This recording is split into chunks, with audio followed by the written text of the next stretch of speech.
ایران امریکہ چال بازی۔ پاکستان ہوشیار باش۔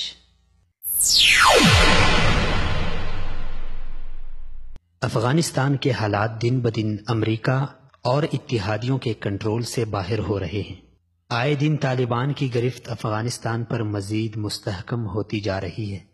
اور اگر امریکہ افغانستان پر مزید تسلط برقرار رکھنا چاہتا ہے تو اس کے لیے امریکہ کے بہت زیادہ اخراجات ہوں گے،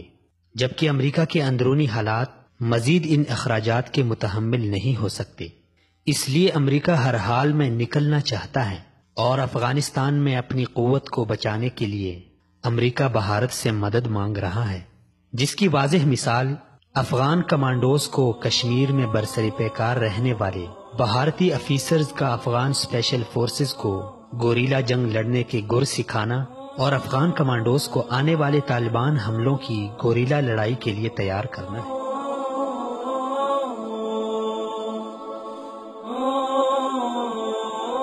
لیکن چونکہ بھارت اور افغانستان کے درمیان پاکستان ہے، اس لیے امریکہ کو اس میں بھی دشواری پیش آ رہی ہے۔ مزید یہ کہ امریکہ کو اپنا ساز و سامان سمندر تک پہنچانے کے لیے بھی مشکل درپیش ہے۔ اس لیے امریکہ اپنے 20 سالہ سابقہ اتحادی کا قرب حاصل کرنا چاہتا ہے،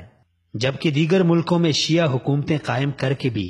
امریکہ نے ایران کو یہ بتانے کی کوشش کی ہے کہ وہ شیعہ کمیونٹی کا محافظ ہے، اور شیعہ کمیونٹی کو ہر صورت میں سنی کمیونٹی پر فوقیت دیتا ہے، کیونکہ شیعہ کمیونٹی نے تاریخ کے ہر دور میں مسلمانوں کو کمزور کرنے میں کفریہ طاقتوں کا ساتھ دیا ہے، اور آئندہ بھی امریکہ اور دیگر کفریہ طاقتیں اس پر یقین رکھتی ہیں، جس کی واضح مثال عراق پر شیعہ حکومت اور شام میں امریکی پسپائی ہے۔ باوجود اس کے کہ عرب ممالک نے امریکہ کے تمام جنگی اخراجات برداشت کرنے کی یقین دہانی کروائی، تاہم امریکہ نے شیعہ کمیونٹی اور ایران کا قرب حاصل کرنے کے لیے حملے سے اجتناب کیا، اور آج شام میں ایران کے بلبوتے بشار الاسد نے نہتے شامیوں کے خون کی ندیاں بہا دی۔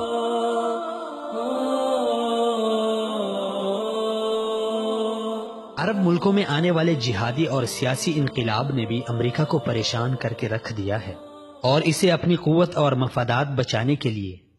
مشرقی وسطی میں ایک مستحکم ملک کی ضرورت ہے، جس میں قریب کسی انقلاب کی صورت نظر نہ آتی ہو۔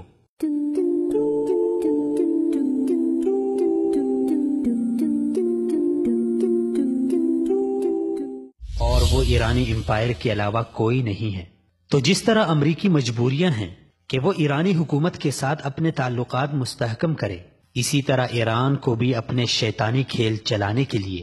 امریکہ کی حمایت از حد ضروری ہے۔ ظاہری طور پر ایرانی قیادت لاکھ امریکی مخالفت کرے، لیکن اندرونی کھاتے وہ امریکی حمایت کو حاصل کرنے میں ہر طرح کے سفارتی کوشش کر رہی ہے، اور ایسی سفارتی کوشش پہلی بار دیکھنے میں ملی ہے کہ امریکہ اور ایران کے خفیہ مذاکرات اتنے پوشیدہ رکھے گئے کہ ان کی خبر اسرائیلی موساد کو بھی معلوم نہ ہو سکی، جبکہ روسی اور جرمن حکومتوں نے درپردہ ان مذاکرات کو کامیاب بنانے میں ہر طرح کا ساتھ دونوں حکومتوں کو فراہم کیا۔ ان تمام معاملات میں تینوں ممالک روس، ایران اور امریکہ کے لیے مشترکہ پھندہ افغان طالبان ہیں۔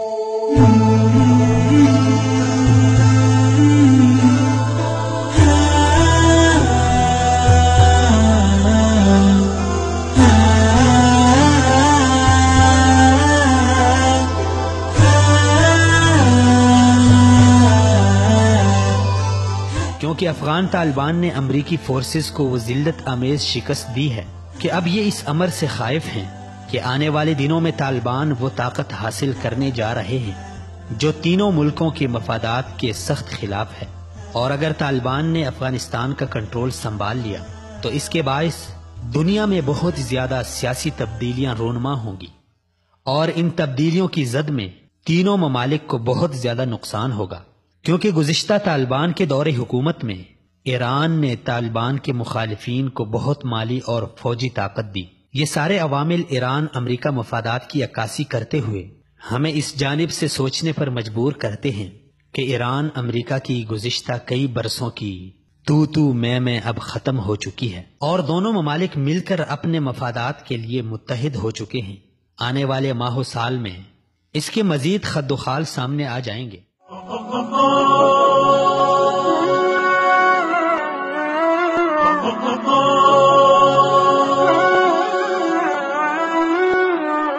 اب امریکہ بھی ایرانی ایٹمی مسئلے پر کوئی بات نہیں کرے گا، بلکہ سول ایٹمی ٹیکنالوجی کی آڑ میں جیسے ایران پہلے فوجی ہتھیار بنا رہا تھا، اسی طرح اب ایران اسرائیلی طرز پر ایٹم بم بنانے کے لیے کھل کر کام کرے گا، اور اس کی ایٹمی طاقت بننے کے بعد بھی امریکہ اس کی کھل کر حمایت کرے گا، اور آنے والے انقلاب میں روس، امریکہ، بھارت اور دیگر کفریہ طاقتیں ایران کی ہر طرح سے مدد کریں گی، کیونکہ پاکستان کی طاقت کو امریکہ نے کبھی تسلیم نہیں کیا اور نہ ہی کرے گا۔ اور اگر آنے والے وقت میں امریکی پسند کی حکومت پاکستان میں نہ آئی تو امریکہ ایران اور شیعہ کمیونٹی کو مزید تقویت کے ساتھ استعمال کر کے پاکستان اور اہلیان پاکستان کے لیے حالیہ مسائل سے بڑھ کر مشکلات پیدا کرے گا۔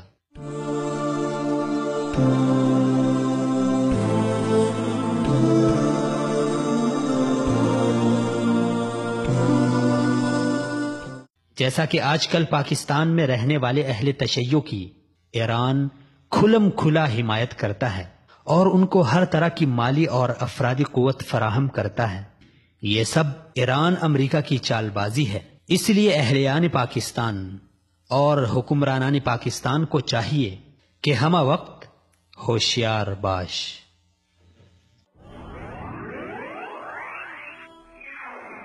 وصال اردو۔ اندھیری رات میں ایک روشن چراغ۔